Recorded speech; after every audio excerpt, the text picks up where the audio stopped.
تو آپ قرآن کہہ رہے لیتخذ بعضهم بعضا سخریا، میں نے دولت کو ایسے تقسیم کیا ہے کسی کے پاس اتنا کہ گننے میں نہ آئے اور کسی کے پاس کھانے کو روٹی نہیں ہوگی، تاکہ غریب آدمی ملازمت کرے امیر کی اور دنیا کا نظام چلتا رہے۔ اگر سب کے پاس پیسہ آ گیا، فیکٹریوں میں بوتلوں میں ڈھکن کون لگائے گا؟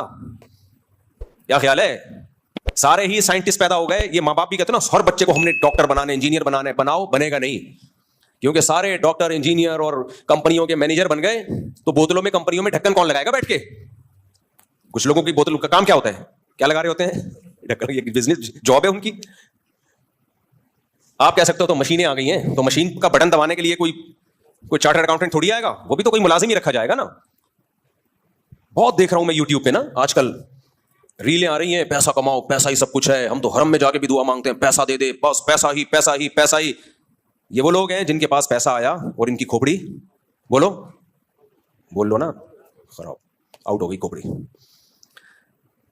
خراب ہو گئی۔ ان کو دیکھ کے تو لگتا ہے نہ ہے پیسہ بھائی، ہماری کھوپڑی ایسی خراب نہ ہو جائے۔ ایسی ترغیب جس سے غریب ڈپریشن میں جانا شروع ہو۔ آپ کہہ سکتے ہو وہ اپنی نااہلی سے غریب ہے، نہ کچھ لوگ اپنی نااہلی سے ہوتے ہیں، ان کو تو چپیٹ لگاؤ رکھ کے جا کے، اور وہ ماں باپ پہلے سے لگا رہے ہوتے ہیں، گھر میں پڑا رہتا ہے، اٹھتا نہیں ہے۔ لیکن بہت سے لوگ دنیا میں ایسے ہیں، رہیں گے ہمیشہ، جو آپ سے زیادہ محنت کریں گے، آپ سے زیادہ ذہین ہوں گے، پھر بھی 2 ٹکے کا پیسہ ان کے پاس نہیں آئے گا۔ قرآن ایسے ہی تھوڑی بار بار کہہ رہا ہے یبسط الرزق لمن یشاء، جس کے لیے چاہتا ہوں روزی کے دروازے کھول دیتا ہوں، ویقبض، جس کے لیے چاہتا ہوں رزق کے دروازے بند کر دیتا ہوں۔ میں نے تو ایسے لوگ بھی دیکھے ہیں کچھ بھی نہیں کر کے بہت کما لیا، لکھ دوپل لگ گیا ان کا بھائی۔ کچھ بھی نہیں کرتے تھے، ویسے ہی کوئی بزنس ہلکا سا شروع کیا، پتہ نہیں کہاں سے کہاں پہنچ گئے۔ وہ کہتے ہیں یار ہمیں خود بھی نہیں پتا تھا اتنا نوٹ چھاپ لیں گے اس میں ہم، اتنا پیسہ آ جائے گا۔ تو نہ آنے میں دیر لگتی ہے اور نہ جانے میں دیر لگتی ہے۔ تو یہ اللہ کی دین ہے۔ تو اصل جو موٹیویشن ہونی چاہیے وہ یہ کہ پلاننگ میں اور محنت میں کمی نہ ہو۔ بس کوئی بھی کام کرو، محنت اچھی ہو، پلاننگ اچھی ہو، نتیجہ کس کے ہاتھ میں ہے؟ اللہ کے۔ بس پھر مل جائے ٹھیک ہے۔ نہیں، 2 گڑبڑیں ہوتی ہیں، یا تو ہماری محنت بہت زیادہ ہوتی ہے، پلاننگ صحیح نہیں ہوتی، اس کا بھی نتیجہ کوئی اچھا نہیں نکلتا، برباد محنت آپ کی۔ لوگ کر رہے ہوتے ہیں نا صحت کے لیے محنت بہت کر رہے ہو، ڈنڈ پیل رہے ہو، جا کے دوڑ رہے ہو، سیڑھیوں پہ جا رہے ہو، آ رہے ہو، اور چرس پی رہے ہو بیٹھ کے، نشہ کر رہے ہو بیٹھ کے، نیند لے نہیں رہے آپ۔ مثال کے طور پر جو سوتے نہیں ہے نا، ان کو ورزش سے فائدے کے بجائے الٹا نقصان ہوتا ہے، کیونکہ جب آپ ورزش زیادہ کرتے ہو آپ کو گہری نیند، کیونکہ ہماری باڈی کی ریپیئرنگ کب ہوتی ہے؟ نیند میں۔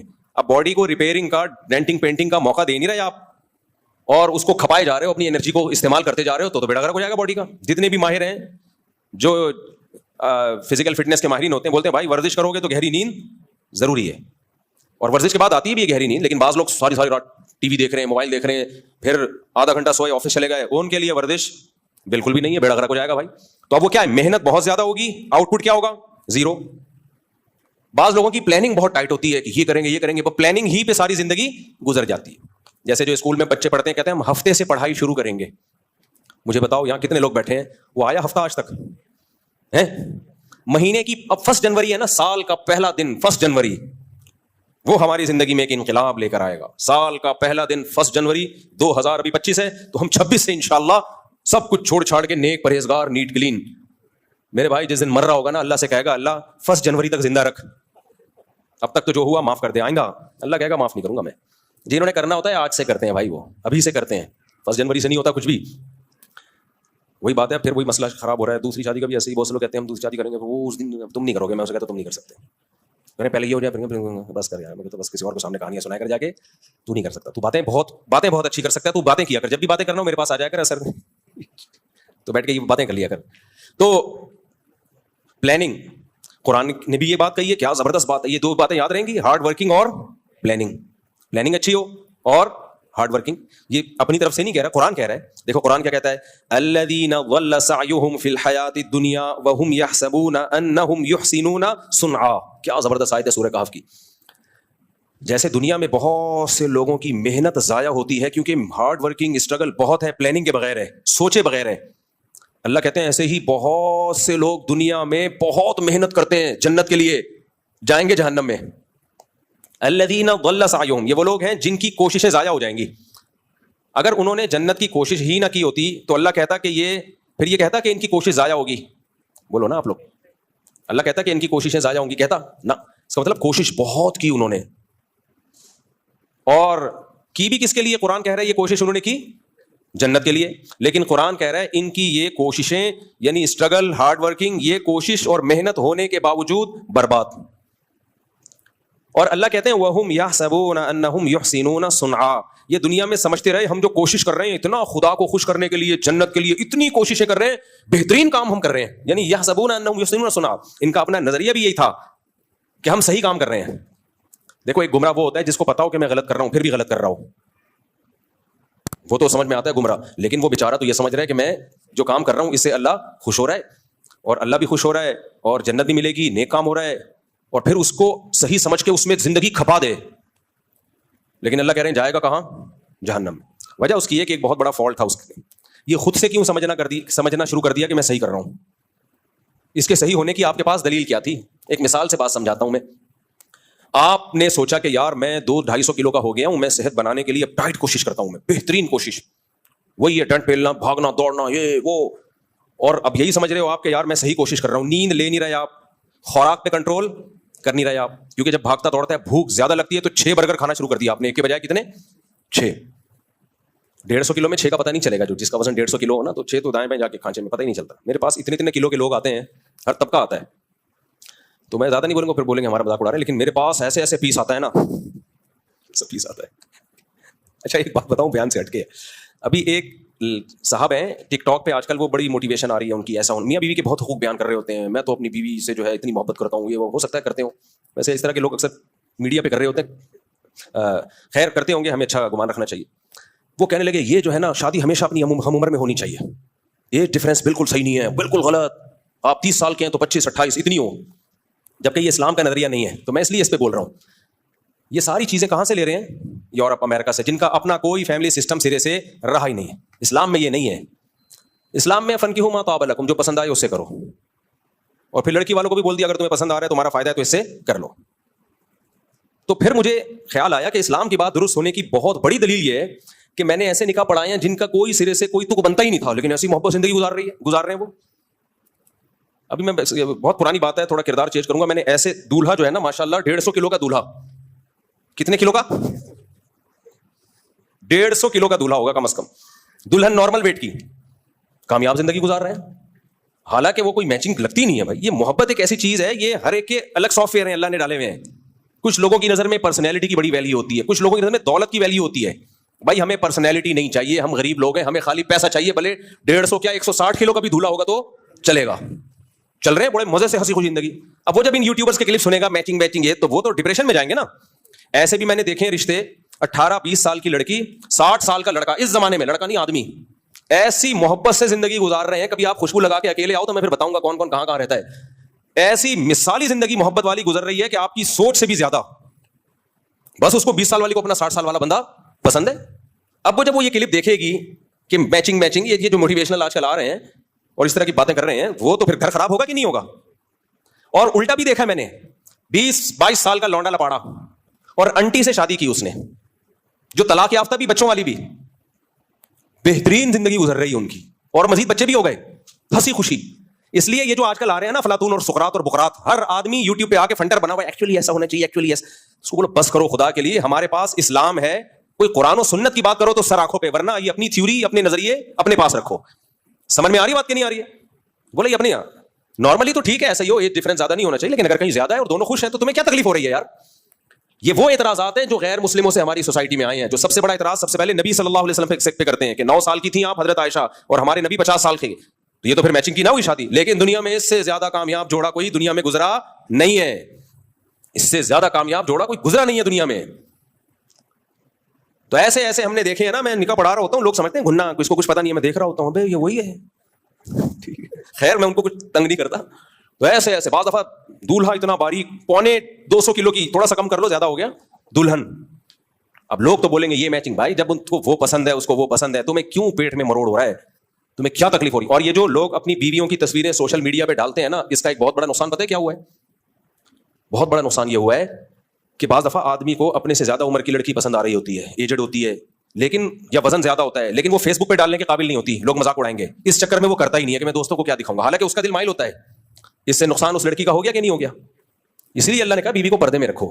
ضروری نہیں ہے کہ دنیا کو یہ پسند آئے، دنیا تعریفیں کرے ماشاءاللہ کتنا کیوٹ جوڑا ہے. ہو سکتا ہے دنیا کہے یار یہ تو کوئی تک ہی نہیں بن رہا، بھائی چھوڑو دنیا کو، تمہیں پسند آ رہی ہے 150 کلو 250 بھی چلے گی، اس سے زیادہ نہیں، اس لیے کہ زلزلہ آنے کا خطرہ ہے، یہ کافی ہو گیا۔ جب دونوں خوش ہیں تو کیا مسئلہ؟ ہمارے نبی نے پہلا نکاح کن سے کیا؟ 25 سال کی عمر اور 40 سالہ بیوہ سے، کیسی کامیاب شادی چلی ہے۔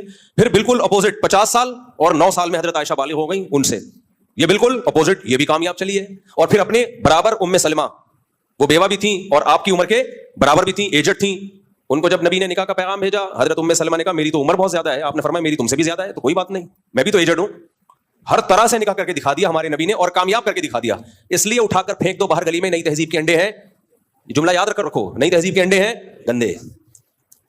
اور فیس بک پہ مت ڈالا کرو بیویوں کی، یوٹیوب پہ میری وائف، اس سے بہت نقصان، یہ کلچر کا بیڑا غرق۔ بیوی جب پردے میں رہے تو کسی کو کیا پتا 150 ہے 250 کا ریٹ چل رہا ہے، کیا چل رہا ہے، کوئی لاسانی کے کٹے تھوڑی ہیں جو ہم نے دنیا کو آپ خود بھی کوئی دولہا باز دفعہ 200 کا ہوتا ہے، بیوی اس کو دنیا کو دکھا رہی ہے میرا ہسبینڈ کتنا ہینڈسم کتنا اسمارٹ، وہ نہیں ہوتا ہینڈسم بھائی، لیکن بیوی محبت کر رہی ہوتی ہے اس سے۔ تو فیس بک پہ اپنی گھر کی چیزیں گھر کے اندر رکھو یار، خود آؤ تو اپنی فیملی لائف کو اس طرح سے پبلک کے سامنے مت لے کر آؤ، اس سے نقصان ہوتا ہے، اس سے نقصان ہوتا ہے۔ اور یوٹیوبر نے تو بیویوں کے ذریعے پیسے کمانے کا دھندا بنایا ہے، جس کا چینل نہ چل رہا ہو خوبصورت بیوی لے آتا ہے، اور پھر اس چکر میں شادی بھی خوبصورت سے ہی کر رہے ہیں کہ اس کو چینل پہ لانا ہے۔ اب بعض دفعہ ان کا بھی ایسا ہوتا ہے، ان کا دل کسی پہ آیا ہوا ہوتا ہے لیکن وہ چینل پہ لانے کے قابل نہیں۔ دل ایسی چیز ہے، آپ کو دیکھو ہماری عمر 50 سال ہے تو لیکن تجربے بھی بہت ہیں ہمارے۔ دل ایک ایسی چیز ہے جو کچھ دیکھتا ہی نہیں ہے، آڑے ترچے پہ بھی آ سکتا ہے، الائنمنٹ ہی آؤٹ ہوئی ہوئی ہے اس پہ آ گیا دل، سیدھی بھی نہیں ہو سکتی الائنمنٹ، کالے پہ آ گیا، پیلے پہ آ گیا، نیلے پہ آ گیا، یہ ایسی چیز ہے۔ تو اللہ نے سب لڑکیوں کی بھی شادی کرا دی ہے، سب آدمیوں کی بھی، تو اس لیے اللہ نے یہ ایسے سسٹم ڈالے ہوئے ہیں کہ بس صورتوں کی بھی ہو جائے اور خوبصورتوں کی بھی ہو جائے، اور دل آئے بغیر تھوڑی ہوگی ہے، تو یہ اللہ کا نظام ہے بنایا ہوا، تو اس میں دخل اندازی کی کوشش مت کرو۔ سمجھتے ہو کہ نہیں سمجھتے؟ اس میں ٹانگ مت اڑاؤ۔ تو میں کہاں سے بات لے کے چلا تھا، کیا کر رہا تھا؟ میں یہ عرض کر رہا تھا، دیکھو قرآن کہتا ہے الذین ضل سعیہم فی الحیاۃ الدنیا، بہت سے لوگ ایسے ہیں دنیا میں ان کی کوششیں ضائع ہو جائیں گی۔ تو اس کا مطلب اس سے پتہ چلتا ہے کوشش انہوں نے بہت کی ہے لیکن ضائع ہو جائیں گی، اور وہ یہ سمجھ بھی رہتے ہیں کہ ہم ٹھیک کر رہے ہیں۔ تو اب میں اس کی مثال دے رہا تھا، اس کی دنیا میں ایسی مثال ہوگی کہ آپ نے اپنی صحت بنانے کے لیے صبح شام محنت محنت محنت پاگلوں جیسی محنت کر لی آپ نے، آپ سمجھ رہے ہو کہ میری صحت بنے گی، لیکن آپ نیند نہیں لے رہے پراپر، کھانے پہ آپ کنٹرول نہیں کر رہے، تو بتاؤ یہ صحت مزید یعنی مزید بنے گی یا بگڑے گی؟ مزید اور بگڑ جائے گی اور خراب ہو جاؤ گے۔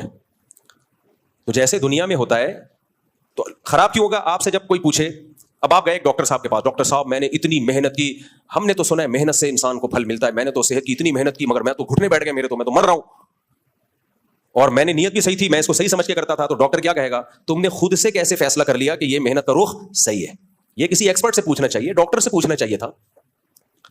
خود سے فیصلہ کر لیا مجھے جو بخار ہے اس دفعہ ملیریا لگ رہا ہے، خود سے فیصلہ کر لیا مجھے جو بخار ہے وہ گرمی کا بخار ہے، خود سے فیصلہ کر لیا کہ مجھے جو خارش ہو رہی ہے یہ دوسری شادی، استغفر اللہ، یہ جو ہے بہت سو کو دوسری شادی کی بھی شروع ہو گئی ہے، مجھے جو خارش ہو رہی ہے یہ جو ہے مچھر کے کاٹنے سے ہے۔ ابے خود سے کیسے؟ آپ کسی ایکسپرٹ سے پوچھو، وہ بتائے گا آپ کو۔ بعض لوگوں کو چکر آ رہے ہیں، خود سے فیصلہ کر لیا کہ میرا بی پی بڑھا ہوا ہے، حالانکہ ہو سکتا ہے لو ہو، اب اس میں نمک پی رہا ہے تو مرے گا اور زیادہ بھائی۔ خود سے فیصلہ کر لیا یہ ہے، خود سے فیصلہ کر لیا یہ ہے، تو یہ نہیں ہوتا۔ تو جیسے دنیا میں یہ نہیں ہوتا، دنیا میں ایکسپرٹ سے ماہرین سے پوچھا جاتا ہے کہ ہماری جو اسٹرگل اور محنت اس کی سمت صحیح ہے یا نہیں۔ اسی طرح اللہ آخرت کی کوشش کے بارے میں بھی کہتے ہیں، جب تم آخرت کے لیے کوشش کرو گے تو خود سے فیصلہ نہیں کر لینا کہ میں بہت اچھی کوشش کر رہا ہوں، اللہ اس کے رسول تمہیں بتائیں گے، ان کی طرف سے پرمیشن ملے گی تو تھوڑی کوشش میں بہت کچھ مل جائے گا، ان کی طرف سے اگر پرمیشن نہیں ہے تو بہت ساری کوشش میں بھی کچھ بھی نہیں ملے گا، بلکہ بدعت کا گناہ ملے گا الٹا۔ سمجھ رہے ہو کہ نہیں سمجھ رہے؟ اس لیے اکثر میں ایک مثال دیتا ہوں، یہ جو بکرے ذبح کرتے ہیں لوگ، اچھا میرا کلپ بھی لوگوں نے ادھورا چلایا کہ میں نے بکرا ذبح کرنے کو حرام کہا ہے، لوگ کہہ رہے ہیں بکرا تو حلال ہے، آپ کہتے ہو بکرا صرف قربانی میں ذبح کرو۔ عبادت کے طور پہ جانور ذبح کرنا، گوشت کھانے کے لیے نہیں، گوشت کھانے کے لیے تو کبھی بھی کر لو، بقرعید میں ہم گوشت کھانے کے لیے نہیں کر رہے ہوتے، اصل میں کس کے لیے کر رہے ہوتے ہیں؟ عبادت کے لیے، اللہ کے لیے۔ پھر اللہ کہتا ہے گوشت بھی کھا لو، خالی گوشت کھانے کے لیے کرتے تو ہم بیوقوف ہیں، 10-15 لاکھ کی گائے کاٹ رہے ہیں۔ گوشت کھانے کے لیے کرنا ہوتا تو قصائی سے بہت سستا میں مل جاتا ہے، کٹے کا گوشت مل جاتا ہے، کٹے کا، کٹا ہی بولتے ہیں نا، کٹے کا، کٹوں کا یا پتہ نہیں کٹے کا۔ وہ جو جانور، کچھ جانور ایسے ہوتے ہیں بقرعید کے جو بڑے فینسی لگتا ہے کہ یہ پالنے کے لائق ہیں، ان کو ذبح کرتے ہوئے رونا آ رہا ہوتا ہے۔ کچھ جانور ایسے ہوتے ہیں کاٹ دو، آدمی کہتا ہے اس کو جلدی سے کاٹو، کہتے ہیں کٹوں کا مال ہے، کٹوں کا۔ تو ہم گوشت کے لیے تھوڑی کرتے ہیں، یہ ہم کس کے لیے کرتے ہیں؟ اللہ کے لیے۔ اسی طرح جب ہم حج پہ جاتے ہیں تو بکرا ذبح کرتے ہیں، یا تو دم کے طور پر ہوتا ہے، ہم سے حج میں کوئی غلطی ہو گئی تو کفارے کے طور پہ بکرا کاٹا جاتا ہے، وہ صدقہ کرنے سے وہ کفارہ پورا نہیں ہوگا۔ یا ہم دم شکر کہ حج عمرہ ایک سفر میں کر لیا، حج قران یا حج تمتع، تو شکر کے طور پہ بکرا کاٹا جاتا ہے، اس کا گوشت کھانے کی اللہ نے اجازت دے دی، تو وہ بھی بکرا، دمبا، گائے یہ کاٹا جائے گا۔ اسی طرح بچہ پیدا ہوتا ہے عقیقے کے طور پر، تو یہ بھی گوشت کے لیے نہیں ہے، یہ اصل میں کس کے لیے ہے؟ شکرانے کے لیے. شکرانے کے لیے ہم جانور کاٹتے ہیں. پھر اللہ نے کہا چلو کاٹ دیا تو اب کھا لو اور کھلاؤ. جب ہم حج میں ہم سے کوئی احرام میں غلطی ہو گئی، اس غلطی میں اللہ نے کہا بکرا کاٹو، تو اللہ نے کہا کاٹو، کھاؤ نہیں، غریبوں کو کھلاؤ. وہ کھا نہیں سکتے آپ. لیکن حج میں عمرہ اور حج ایک ساتھ کر لیا، شکرانے کا بکرا کاٹا تو اللہ نے کہا دم والا بھی میرے لیے، یہ والا بھی میرے لیے، لیکن اس کا تم کھا سکتے ہو. اس طرح بقرعید میں جب ہم بکرا کاٹتے ہیں اللہ نے کہا یہ میرے لیے گوشت کھا سکتے ہو، اگر اللہ اجازت نہیں دیتا تو ہم نہیں کھاتے. تو یہ 3 موقع ایسے ہیں جن میں بکرا کاٹنا، دمبا کاٹنا، گائے کاٹنا، اونٹ نہر کرنا عبادت کے طور پر ہے، ثواب کے طور پر ہے. اس کے علاوہ چوتھا کوئی ایسا موقع نہیں ہے جہاں بکرا کاٹنے پہ کاٹنے کا کوئی ثواب ملے گا. اس لیے میں کہتا ہوں صدقے کے بکرے کا اسلام میں کوئی تصور نہیں ہے. صدقے کا ہے، صدقے کے بکرے کا نہیں ہے. لوگ کہتے ہیں ہم کاٹ کے گوشت کھلاتے ہیں اس کا. بھائی ویسے ہی گوشت خرید کے کھلا دو، وہ سستا پڑے گا. راشن ڈال دو، پیسے دے دو. یہاں لوگوں کا نظریہ خراب ہے، وہ کہتے ہیں نہیں خون گرے گا تو بلائیں ٹلیں گی. نا نا نا نا نا، یہ وہ کوشش ہے جو آپ کی اپنی طرف سے ہے. قرآن و سنت میں ہمیں بکرا کاٹنا کوئی عبادت اس کو نہیں قرار دیا. 100 بکرے بھی کاٹ دو گے کچھ بھی نہیں، بدعت کا گناہ ملے گا اگر ثواب سمجھ کے کاٹ رہے ہو. بدعت کا گناہ ملے گا کہ کیوں کاٹ رہے ہو. اب بتاؤ لوگوں کے گھر میں بلائیں آتی ہیں، مصیبتیں آتی ہیں تو بکرے کاٹتے ہیں کہ نہیں کاٹتے؟ وہ کہتے ہیں بکرے کاٹیں گے تو بلائیں ٹلیں گی. کیوں ٹلیں گی بھائی؟ یہ اللہ نے کہا ہے. بلائیں لانے والا کون؟ بولو نا اللہ. تو ٹالنے والا کون؟ اللہ. تو اللہ نے کہا صدقے سے بلائیں ٹلتی ہیں، بکروں سے کہیں بھی نہیں کہا. تو صدقہ کرو، پیسے دے دو غریب کو، وہ سستے میں ہے. اور اس میں غریب جو چاہے گا کر لے گا. راشن ڈلوا دو اس کے گھر میں، آلو پیاز ٹماٹر ڈلوا دو، دالیں ڈلوا دو، جس کی زیادہ ضرورت ہے جو روز کھائے. بکرا تو ایک ٹائم کھا کے ختم کر دے گا وہ. تو یہ کانسیپٹ ہی غلط ہے. تو اس لیے قرآن کیا کہتا ہے؟ الذین ضل سعیہم فی الحیاۃ الدنیا. یہ وہ لوگ ہیں جنہوں نے دنیا میں بہت ساری کوششیں کی اور وہ سمجھتے رہے کہ ہم صحیح ٹریک پر ہیں. اب دیکھو ہندو جو مندر میں جا کے عبادت کرتا ہے اس کی نیت بھی بھگوان کو خوش کرنے کی ہے، ساری زندگی خوش کرتا رہے، لیکن بھگوان اس سے خوش بولو نہیں ہوگا. وہ کہے کہ کیا دلیل ہے کہ تم نے ان بتوں کو میرے ساتھ شریک کر لیا، ان کے سامنے کیوں جھک رہے ہو؟ کیا لگتے ہیں تمہارے بھائی؟ کرتے رہو کوششیں ساری زندگی، کچھ بھی نہیں حاصل ہوگا، بار برباد ضائع. مشرکین مکہ کیا کرتے تھے؟ دیکھو جوا کھیلتے تھے اور جو بھی جوئے میں رقم جیتتا، جیسے فار ایگزامپل سب نے 1000 روپے ملائے 10 بندوں نے، تو 10,000 روپے ہو گئے. جو جوا جیتے گا اس کو کتنے مل جائیں گے؟ 10,000. تو وہ کیا کرتا تھا؟ اب غریبوں کو کھانا کھلاتا تھا. اس سے عربوں میں سخاوت تھی نا، بھائی غریب کو کھانا تو کھلانا ہے. ہر شخص چاہتا تھا میں کھلاؤں، پیسے ہوتے نہیں تھے یار، 1000 روپے میں کیسے کھلاؤں. جذبہ بہت اچھا تھا. کہتے چلو جوا کھیلتے ہیں، جو جیتے گا وہ کھلائے گا. تو جیت جاتا تھا یہ کھلاتا تھا. اللہ نے اس کے بارے میں کہا 100 کیا، یعنی مفہوم قرآن و سنت کا اپنے الفاظ میں بیان کر رہا ہوں. اس طرح تم 100 نہیں 1 کروڑ لوگوں کو بھی کھلاؤ گے بیکار. کوئی نہ صرف یہ کہ ثواب نہیں ملے گا، حرام کمانے کا گناہ، جوا کھیلنے کا گناہ. انما الخمر والمیسر والانصاب والازلام رجس پلید. اللہ کی نظر میں پلید کہلاؤ گے، جواری کہلاؤ گے. کیا کہلاؤ گے؟ جواری، سٹے باز، جواری، پلید، ناپاک، کیسے کیسے نام دیے اللہ نے جواریوں کو جو جوا کھیلتے ہیں. حالانکہ وہ محنت کر کے کیا کر رہے ہیں؟ غریبوں کو کھلا رہے ہیں. محنت بھی ہو رہی ہے، نیت بھی ان کی اچھی ہے، لیکن بھائی بات یہ کہ آپ نے پہلے پوچھا تو ہے نہیں کہ خدا اس عمل سے خوش ہوتا بھی ہے کہ نہیں ہوتا. تو میں یہ عرض کر رہا تھا کامیابی کے لیے 2 چیزوں کا ہونا بہت ضروری، چاہے دنیا کی کامیابی ہو چاہے آخرت کی کامیابی. نمبر 1 محنت، نمبر 2 پلاننگ. محنت ہو پلاننگ نہ ہو بیڑا غرق، پلاننگ ہو محنت نہ ہو بیڑا بولو غرق. اب پلاننگ میں کیا چیز آتی ہے؟ محنت تو خود ہی کرنی پڑے گی. پلاننگ میں آتی ہے سب سے پہلے جب بھی آپ کسی کام کی، مثال کے طور پر آپ نے ایک ہدف بنایا، میں نے پیسہ کمانا ہے. یہ میں اس لیے مثال دیتا ہوں کہ اصل ہدف ہمارا ہونا چاہیے جنت میں جانا ہے، لیکن مثال پیسے کی دو نا تو فوراً سمجھ میں آنا شروع ہو جاتی ہے. جنت میں بھی اسی طرح ہی جائے گا آدمی. تو پلاننگ کا کیا مطلب؟ بھائی کم سے کم محنت میں زیادہ سے زیادہ کیسے کمایا جا سکتا ہے، کم سے کم محنت میں زیادہ سے زیادہ کیسے کمایا جا سکتا ہے. اور پلاننگ میں سب سے پہلا جو جزو ہے نا پلاننگ کا، وہ ہے مشورہ. ان لوگوں سے مشورہ لینا جو اس کام کے ایکسپرٹ ہوں، ان لوگوں سے مشورہ. سب سے پہلی بات مشورہ ہو. مشورہ کن لوگوں سے ہو؟ جو اس کام کے ایکسپرٹ. نمبر 3 بلکہ ایکسپرٹ ہونا بھی کافی نہیں ہے، آپ کے ساتھ مخلص بھی ہوں. کیونکہ آپ نے کسی نے دودھ کی دکان کھولی ہوئی ہے، آپ مشورہ لے کے اسی کے پڑوس میں دودھ کی دکان کھول رہے ہو، وہ آپ کو اچھا مشورہ دے گا؟ کیا کہا کم وقت تیری چل گئی، میرے تو بیٹھ گیا بٹا. تو آپ بے وقوف، آپ اس سے مشورہ کیوں لے رہے ہو؟ آج ایک بندہ آیا